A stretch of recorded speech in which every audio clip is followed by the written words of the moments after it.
7 days after Julia vanished without a trace, a group of scouts combing the northern edge of the forest stumbled upon something unusual. A battered old digital camera, buried under leaves and dirt, nestled between twisted tree roots. The camera looked abandoned, as if time had forgotten it, but what caught their attention was that the lens was still intact, and inside, a memory card, slightly rusted but surprisingly functional. The volunteers turned it over to the police, who immediately rushed it to forensics. What nobody expected was that this little camera held the final moments of Julia's life, and even more disturbingly, a hidden truth that would turn the investigation upside down. During the press conference, the lead detective said, "What's in this footage doesn't just show what happened to her, it shows who was with her, and that changes everything." So what began as a simple missing persons case was about to become a nightmare revealed in pixels. A forensic technician pressed play. The first frame showed sunlight breaking through the trees, the soft crunch of leaves.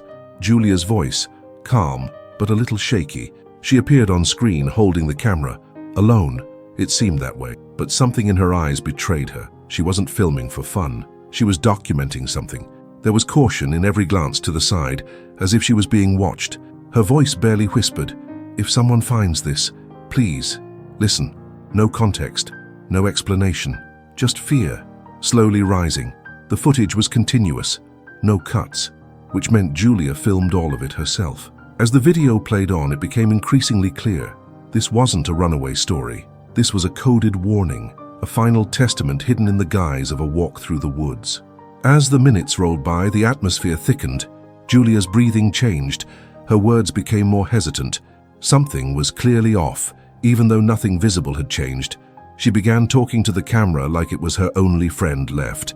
"I don't trust them," she said, her voice almost inaudible. "If something happens to me, it's because of them." The audience watching this couldn't help but shiver. Who was them? And why did she speak with such certainty, as if her fate had already been sealed? Her face, dirty and pale, didn't look scared in the traditional sense. It looked betrayed. This wasn't a girl lost in the woods. This was a girl running from something, or someone. And this video was her only hope that the truth would survive, even if she didn't.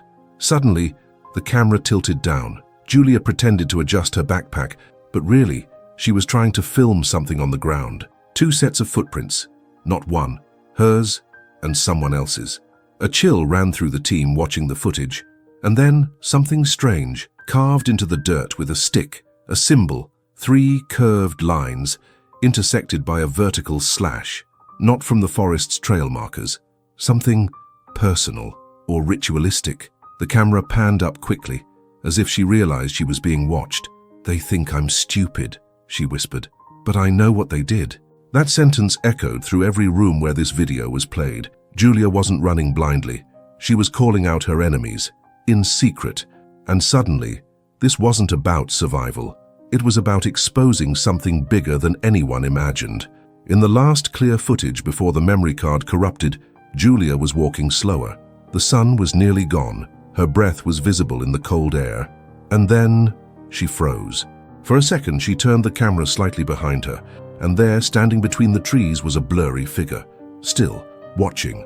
No sound, no movement, just presence. The video cut abruptly. Silence fell over the police department. "This isn't a story," the forensic analyst said. "It's a warning." Julia wasn't just being followed. She was being hunted, and whatever happened next, the camera didn't catch. But what it did capture was enough. Enough to prove she hadn't just wandered into the forest. She had walked into a trap and left behind her vengeance frame by frame. The last time anyone saw Julia alive, she was standing in her grandmother's backyard, late on a humid Friday afternoon, backpack slung over her shoulder, eyes vacant, like someone who knew she wasn't coming back. Her grandmother called out, confused, trying to ask where she was going. Julia just replied, "I need to figure something out." Alone. Her father, from the porch, barked in that same cold, condescending tone she'd known her whole life. "Go ahead, but don't come crawling back when it all blows up in your face." No one followed her. No one tried to stop her. The camera, hidden in her bag, was already recording, like she knew somehow that this might be her only way to leave behind the truth. The most painful part? Not the goodbye itself, but the fact that no one cared enough to stop her. That was her final memory of home, a place that never really was. Just hours before she walked away, an explosive fight had torn the house apart. Julia had uncovered something she wasn't supposed to know, a family secret buried for years, involving her beloved uncle and her best friend. She had the evidence, photos, voice messages, documents, all on her phone. At dinner, she confronted everyone. Silence, no denial, just tension thick enough to cut with a knife. Her father stood up, snatched the phone from her hand and shattered it against the wall. "You're not going to destroy this family with your crazy imagination." Her mother cried quietly. Her uncle smirked. And Julia? She went quiet, not out of fear, but out of clarity. That night she understood this wasn't a family, it was a facade. So she went to the attic, found her old digital camera and started planning. This wasn't an escape, this was a mission. The forest she would walk into the next day wasn't chosen at random. When she was little, her grandma used to tell her stories about it. Old legends about lost trails, symbols carved into trees, and a clearing where lies come undone and truths come to light. She never forgot those stories, and now it felt like the only place where she could find what she was missing: answers. She had studied the map, knew which paths were least traveled, knew where she could rest, knew what or who to watch for, and most importantly, she knew someone might follow her. That's why recording everything was crucial. Words alone wouldn't save her. She needed proof, something that would speak if she couldn't. In the middle of the night, just before leaving, Julia crept into her mother's bedroom. Her mum was asleep, face swollen from crying. Guilt, maybe, or shame. Julia left a note on the nightstand. "I know the truth, and I'm going to show it, even if no one wants to see it." Then she slipped out the back door, walked across the dark yard and headed down the dirt road toward the trailhead. Along the way, she recorded short clips, bits of reflection, stray thoughts. In one of them, she said, "The thing about being invisible is you start to see everything they're trying to hide." Her words were heavy with the kind of sadness that doesn't cry. It records. Just before entering the forest, she stopped. Behind her, the faint silhouette of the house where she grew up, every window dark, silent. Ahead, the wall of trees, tall like towers, stretching into the sky. She adjusted the camera lens, took a deep breath, and whispered, "Now it's just me and the truth." She stepped forward. Leaves crunched underfoot. The camera caught it all. In her bag, aside from the camera, she carried a flashlight, a notebook, and a name, scrawled on a crumpled piece of paper. A name that should have never been there, but it was. Because this story, it was never just about her. The video begins gently, deceptively so. Julia walks along a narrow trail, sunlight breaking through the canopy above, birds chirping in the distance. The forest seems calm, almost peaceful, but there's something about the way she's holding the camera, the way she glances around, like she's trying to convince herself she's safe. She says very little, but her eyes tell a different story. At one point, she crouches down to film a patch of mushrooms on the forest floor. She smiles, briefly, but the moment she stands up, the smile fades. A snap, like a branch breaking far behind her. She freezes, looks back, nothing there, just trees. But the silence now feels heavier. Something is off. This isn't just a girl hiking. This is the beginning of something much darker. She starts whispering to the camera, almost narrating her path. "Here's where the trail splits. I'm going left." They always said this way was the more dangerous one, but also the one less watched. Watched? By who? Her choice doesn't seem random anymore.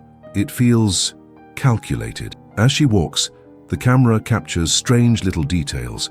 Disturbed leaves, ropes hanging from low branches, like someone had once set traps here.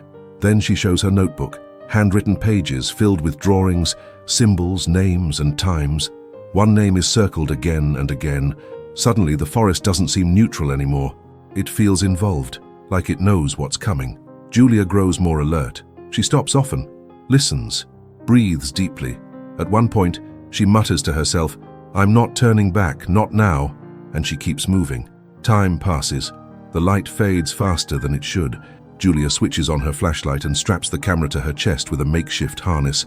Now we see through her eyes, the rustle of her steps, her sharper breathing, and the faint sound of twigs snapping behind her. Subtle, but steady. Every time she stops, the sound stops. Every time she walks, it returns. The audience realizes it before she does. She's not alone anymore, but Julia doesn't say it. Not yet. Maybe she doesn't want to believe it. Maybe she's trying to stay in control. Suddenly she whips the camera around. Nothing, just more trees, but the sound is still there. This is no longer a peaceful journey. It's a hunt, and Julia might not even know she's the prey. She reaches a small wooden marker, half buried in the earth, old, weathered, carved with the same symbols she showed in her notebook earlier. She stares at it. "So it was real," she whispers. Then she records a short message. "The trail is active. If anyone finds this, to follow the tree split symbol." It's a clue, a code, like she knows someone might come looking, and they'll need to follow her footsteps. The camera trembles. She spins around again. Something's changed. The wind stops. The leaves stop moving. 3 seconds of total unnatural silence, and then a sharp snap. She runs. The camera shakes violently. We don't see her face, only branches, dirt, and trees blurring by, and the sense that the forest is watching back. She finally stops in a clearing, sits on a stone. She's panting, not crying, but on edge. Her eyes are red, not from tears, but from pressure. She turns the camera to her face for the first time in a while. "If I don't make it out of this forest, it's because someone didn't want me to." She holds up the notebook. One name, not spoken, just shown to the camera. She stares at it like it's heavier than anything she's carrying. The clearing looks peaceful, but something feels wrong. Still air, no birds, no movement. And then, in the reflection of a small puddle beside her, just for a moment, the camera captures a figure. Something or someone moves behind her. She doesn't see it, but the viewer does. And from that moment on, nothing will feel safe again. The next video starts off shaky. Julia's walking faster now. The sun has all but vanished, and the sounds of the forest have changed. No birds, no wind, just her breathing, and something else. A low, muffled rhythm, barely there, like footsteps following her from a distance. She says almost nothing, just scattered, broken phrases. "I think someone's here, but it didn't start now." She stops, takes a deep breath, slowly turns the camera in every direction. Nothing, but the silence is deafening. And worse, Julia is no longer filming just for herself. She's leaving breadcrumbs. Something inside her knows this footage might be all that's left. Strange shadows start creeping into the frame. Nothing clear, nothing definitive. But in certain clips, as the camera swings from side to side, there's something moving behind her. Tall, thin, hunched. In another scene, a faint reflection flashes between tree branches, like a face half hidden, or a mask. Julia begins to walk in circles without realizing it. She returns to the same tree 3 times. Is she being lured, manipulated, or is her mind slipping? Then she stops. The camera catches movement ahead. A shadow crosses the path. Quick, subtle, enough for the audience to doubt it at first. But Julia sees it too. Her body stiffens, her breathing sharpens. She's not just scared anymore, she's terrified. She takes a moment to film a direct message, looking straight into the lens. "If anyone finds this recording, look closely. Not everything out here is outside." The sentence doesn't make sense at first. What does she mean by that? She starts whispering names, family names, repeats the name she circled in her notebook. "He was watching me, long before this, before the forest." Her hands begin to tremble. Her steps become unstable, but she keeps filming. The footage grows darker. Sometimes all we see are glints of light and blurred motion, and in one of those blurs, for just a second, a pair of eyes reflect the flashlight's beam. Watching, waiting. Deeper into the woods, the trail disappears. The brush gets thicker. Julia pushes forward, and there, hidden between tall grass and thorny bushes, the camera catches something clear for the first time. A figure, standing still, dressed in a dark cloak, a white mask covering its face. It doesn't move, it just watches. Julia doesn't see it, but the audience does, and it hits like ice water. The presence that haunted the footage is real. It has shape, it has eyes, and it's closer than we ever thought. The video continues like nothing happened. Julia talks about setting up camp, finding a place to rest, but the woods feel tighter now, heavier. The message is clear. She's not alone, and someone is tracking her every move. At the very end of the recording, something disturbing happens. She leaves the camera on while tying up her makeshift tent. She hums a soft lullaby, something her grandmother used to sing. It's a small moment of peace, until, in the background, a second voice joins in, deeper, slower, off-key. It's mimicking her, She doesn't hear it. She keeps humming, but we do. And then, silence. The screen goes black for a few seconds. Just before the clip ends, a slow, heavy breath fills the audio. Not hers, not human. He's there, and he's closer than ever. The clip opens violently, shaky. Julia is running. She's not talking anymore, just ragged breathing and the sharp crack of twigs breaking underfoot. She trips. The camera tumbles sideways, filming only dead leaves. But the audio keeps rolling. She gets up, gasping. And then, for the first time, she screams. No! It's a short, raw scream that echoes through the trees like it's trying to scare away the fear itself. The camera swings back up, trembling, now a frantic first-person view. Her flashlight jerks wildly, illuminating glimpses of trunks, rocks, roots. Julia mutters through clenched teeth, "He saw me. He saw me." At this point, the audience isn't watching a mystery anymore. They're running with her. She leaves the trail, climbing a steep, brush-covered slope. She slips, scratches herself, but keeps going. Every few steps she glances over her shoulder, and in one of those quick turns, there it is. The figure, the white mask, standing dead center on the trail, just watching, unmoving. The camera shakes so badly the image almost collapses. Julia ducks behind a thick tree trunk. Silence. She covers her mouth, trying not to make a sound, and then whispers, "It's not a stranger. I've seen that face. He's not supposed to be here. He's family." The revelation hits like a bomb. Fear becomes betrayal. Julia isn't just running from danger. She's being hunted by someone she once trusted, someone who knew she'd be here. Time warps. Night falls too fast. Julia tries sending texts on a backup phone, shows the screen. No service. In desperation, she climbs a rock to get higher ground, but slips again. She's crying now. For the first time, she lets herself break, but only for a moment. Then she looks straight into the camera. If I disappear, he's going to say I ran, like he always wanted. But it's not true. It's not crazy. It's all here. She holds up the notebook, torn, covered in dirt, pages missing. He's been following me since the day at lunch. I saw him going through my room. I know what he's hiding, and he knows I know. Even in tears, Julia's gaze burns. The camera turns back to the forest. It's pitch black now. Only the sound of fear remains. She builds a small shelter out of branches, switches the camera to night vision. Her eyes glow faintly green in the infrared. She's exhausted, but keeps recording. If he comes closer, it'll be on tape, and if I vanish, that you'll know who to look for. The line sends chills. The camera films the darkness. Nothing moves, but the sound reveals more than the image. At one point, a rapid rustling sweeps through the leaves. Julia grabs her flashlight, points it. Nothing, but she knows. He's here. Her tone isn't fear, it's certainty. Then, the camera cuts for a few seconds. When it comes back, her breathing is uneven. She's running again. No direction. She yells, "Leave me alone, why are you doing this to me?" At the end of the footage, she falls. The camera slips from its harness and rolls away. The image goes still, blurred, but keeps recording. Julia's on her knees, breathing hard. In the background, a silhouette approaches, slow, almost ritualistic. She looks toward the camera, not knowing it's still on.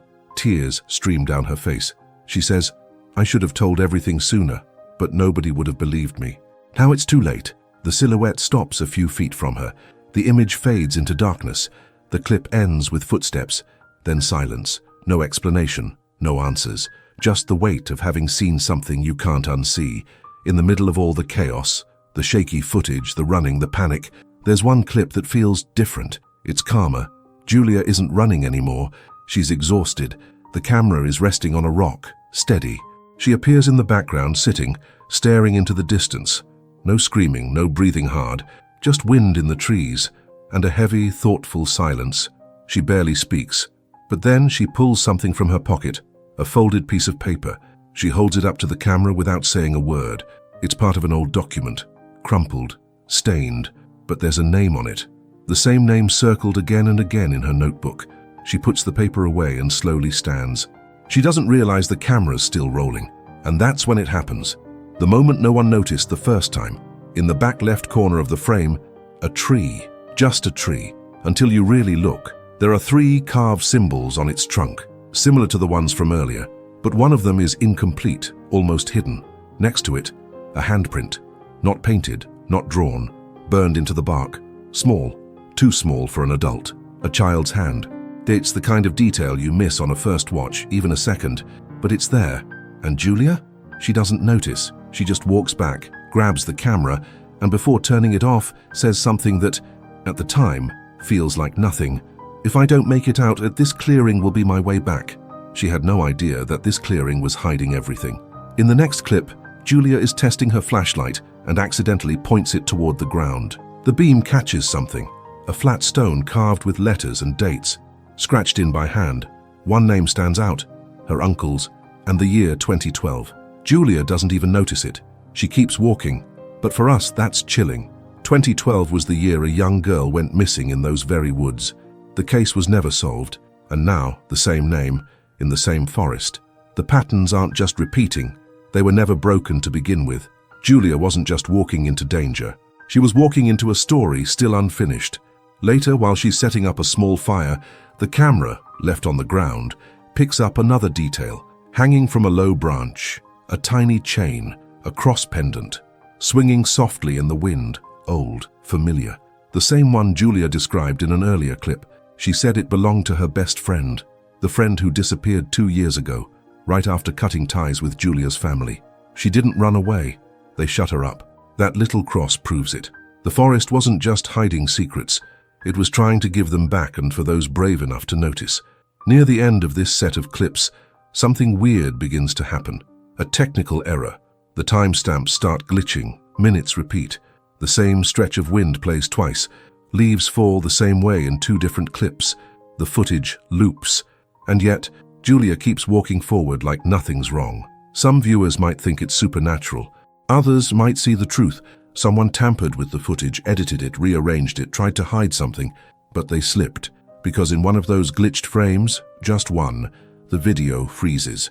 And in the corner you can see it. His face, clear, human, familiar. And suddenly, everything Julia said starts to make sense. This video starts with a sound we haven't heard before. A beeping alarm. Not loud, but steady, coming from the digital watch strapped to Julia's wrist. She films it and says, "I have 2 hours. If I'm not out of here by 10 p.m., he'll find me."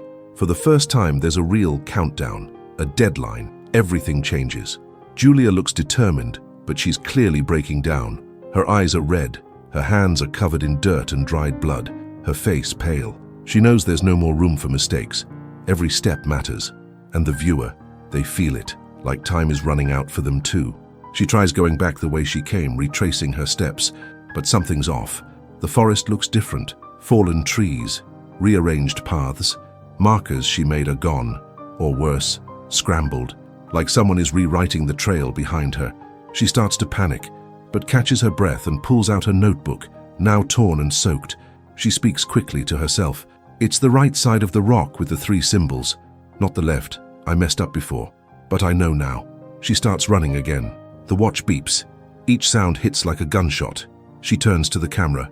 "If I don't make it in time, he'll erase everything." Her tone shifts. It's not just fear now, it's rage. She knows he's close. She knows he's planning to silence her. The woods get darker, unnaturally fast. Julia stumbles but doesn't stop. Her clothes are torn. Scratches cover her legs. Her breathing is uneven, but the camera keeps rolling. She films the ground. "This trail's fake. He planted it to throw me off." The camera shows prints, way too large to be hers, leading in the wrong direction. She steps into a makeshift trap. A branch of thorns hooks onto her pants. She rips it away with a sharp rock and keeps going. And then, that sound again. Footsteps. Faster this time, closer. For the first time, Julia starts screaming for help. No one answers. The footage becomes chaotic. Wild POV shots as Julia runs through trees, hits branches, trips again. But when she gets up this time, something changes. She's standing in front of a stone wall hidden behind vines. In the center, a carved symbol shaped like an eye. She smiles, just once. "This is it. I knew it was real.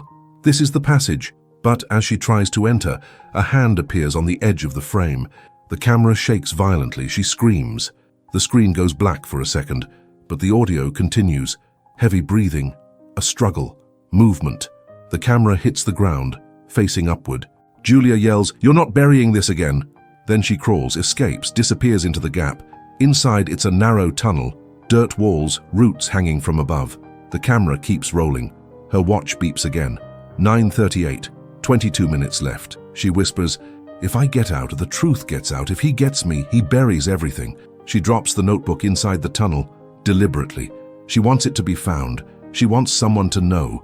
Before she exits, she turns the camera one last time and says, "The truth's in here. Even if he erases me, this stays." And as the camera flickers, the final frame shows his silhouette on the other side of the opening. The clip begins in near total darkness. Julia is crawling, hands and knees deep inside the narrow underground tunnel. The chest-mounted camera is shaky, catching only flashes of dirt walls and flickering light from her dying flashlight. Her breathing is ragged, desperate, mixed with soft groans of pain. At times, she stops to press her shoulder, clearly injured. The tunnel is collapsing in places. "Hold on, just a little more," she repeats to herself. Her voice sounds wrong, slower, heavier, like something is starting to affect her. She finally reaches a small open chamber where the tunnel splits in two directions. The camera captures strange markings carved into the walls, symbols, codes, something old. Julia stares at them, murmuring, "It wasn't just for me." The silence is broken by a high-pitched sound, sharp, unnatural, almost like a whistle, but coming from beneath the earth. The flashlight flickers 3 times, then dies. The camera switches to night vision, and in that green glow, Julia sees something. She freezes. No scream, no reaction, just slow, wide-eyed steps backward. Then she whispers, "It can't be you." The video glitches. Static, digital noise, distortion everywhere. For a brief moment, just a frame, the camera catches 2 sets of feet behind her. She's alone in the chamber, but the camera says otherwise. The fear turns into something else now. Realization. Julia laughs. Not from humor, from madness, from breaking. "So it was me all along, wasn't it?" The words echo in the dark. There's no reply, only strange noises, crunching gravel, shuffling, and a deep, layered breathing, too unnatural to be human. The camera drops. The image spins and lands facing the dirt ceiling, roots hanging like veins. Julia disappears from frame. Audio keeps recording. Then, a snap, like bone, a muffled scream. Then, nothing. Silence. Minutes pass. The camera just records stillness, until a face appears. Sudden, close, too close. White mask, black eyes, unblinking, gone in a second. And then, the recording cuts. The last file on the memory card is corrupted. Forensics said it wasn't a glitch. Someone shut it off manually, and someone tried to erase it, but failed. The timestamp, 9:58 p.m., 2 minutes before her window to escape. 2 minutes before the world lost her. Julia never walked out of that forest. To everyone else, she just vanished. 3 days after Julia's disappearance, police completed the forensic review of her camera. There were 37 video clips in total, nearly 6 hours of footage. At first glance, they showed what we already knew: fear, confusion, escape. But then, a technician made a simple decision. He re-watched everything in reverse, and that changed everything. In one of the earliest clips, a corrupted frame appeared for just a fraction of a second, glitched, blurred, almost invisible. But after enhancing the contrast and switching to infrared mode, it became crystal clear. A man, wearing a white mask, watching Julia from behind a tree. And it wasn't just anyone, it was her uncle. The same uncle who swore he had no idea she had even left home. The man who told reporters he barely spoke to her anymore. The one who smiled at the press and said he was praying she'd be found. But he wasn't praying. He was there. Forensics confirmed the image was real. Not edited, not doctored. The angle, the depth of field, even the reflection in the mask matched the forest location. But that wasn't all. On the man's left wrist, barely visible beneath his sleeve in an old photo, was a tattoo, the split tree symbol, the very same one Julia referenced in her notebook, the one carved into the forest trees, the symbol of whatever this was. The media exploded. Uncle of missing girl now person of interest in 2012 cold case. That case? Another missing girl, never found, last seen near the same forest. And suddenly, Julia wasn't just another victim. She was the one who cracked it open, with nothing but a camera, and her instinct to survive. During the press conference, Julia's mother broke down. Through tears, she admitted, "Julia tried to warn us, for years, but we told her she was overreacting." Her voice shook with pain and guilt, because now the world knew Julia had a plan. She didn't just run, she recorded everything. The twist wasn't just that the uncle was involved, it was how she exposed him. Through shadows, reflections, sound, a breadcrumb trail only she could have left, and even though she vanished, she won. In the final frames of the recovered footage, an extra image was discovered, not part of any known clip, just a single frame, a shot of the underground tunnel, empty, but missing one thing. The notebook, the one she had left behind, was gone. So the story isn't over, but the revenge Julia set in motion had already begun to do its work. It took only 4 days for the footage to leak online. Blogs, true crime channels, Reddit threads, everyone was talking about her, the girl who vanished in the forest, but left the truth behind. Julia's videos became something more than evidence. They became her voice, her final message, and the world finally listened. The investigation was reopened, and for the first time, her uncle was officially named a suspect. His arrest was streamed live, cameras outside his house, reporters shouting. He tried to smile, as he always did, but it faded when one voice yelled, "She filmed you, didn't she?" At the station, he said nothing, but that silence was the confession. The same town that once ignored Julia now honored her. Posters with her face covered street poles. Candlelight vigils were held. At her old school, a banner was hung that read, "You taught us to see what no one wanted to." And then, something unexpected. A flash drive, delivered anonymously to a local newsroom. One file. Low resolution, shaky, but perfectly clear in its message. Julia, looking directly into the lens, her voice steady. "If you're watching this, it means he thought he won, but he forgot one thing. I was never alone." That sentence went viral. Her words echoed across the internet. Julia never ran became a rallying cry. And suddenly, the story changed again. Someone had been there. Someone had made it out. Someone took the notebook. And someone promised, "I'll make the world hear you." Julia's uncle wasn't just charged with her disappearance. He was also tied to the 2012 cold case and 2 others long buried. His home was seized. His name erased from local honors. The split tree symbol removed from the forest by park rangers. But even then, everyone knew Julia had left something more. Something that couldn't be deleted, burned, or buried, because her story became a documentary, a warning, a legacy, and above all, a quiet, devastating revenge. Never underestimate the silence of someone who holds the truth. Justice doesn't always arrive with sirens. Sometimes it comes through shaky footage and an unshakable voice. Julia didn't disappear. She was heard, and in the end, truth was louder than fear. If this story gave you chills, and hit subscribe for more intense, emotional, and true stories. Like the video and comment below. Would you have followed Julia's path or turned back at the first shadow? Share this with someone who needs to hear it. And remember, truth hides, but it never dies.